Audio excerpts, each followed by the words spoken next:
आज हूँ पवित्र झामु यात्रा चैत्र मासर पंचम पाड़ी।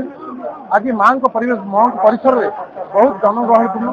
आज माँ कौन कार्यनीति थी आम सहित अच्छा जड़े सेवक जे कि तापस कुमार दीक्षित आम सहित सीधा सड़क कथा भाई ना आपको फोकस कौन कह आज माँ मंगला कौन थी पवित्र झामु यात्रा उपलक्षे ओडिशार समस्त मातृभक्त मान शुभेच्छा और शुभकामना।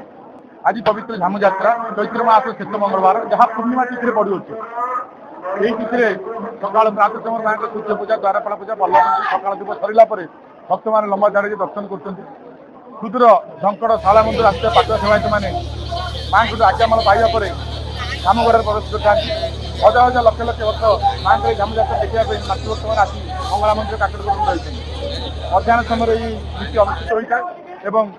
मध्यरात्र माँ कालिका नृत्य पाठुआ नृत्य भी अनुष्ठित होता है। यह एक गुप्त सेवा जहाँ मंदिर परिक्रमा करते चिनिकार परिक्रमा होता है और काकटपुर अधिशासी जी होती काकटी ग्राम देवती से मंदिर मध्य परिक्रमा कर गौड़ अभिमुखी यात्रा करते झामु यात्रा समापन होता है। Kakatpur Prabhas Kumar Krishna report focus plus Odisha.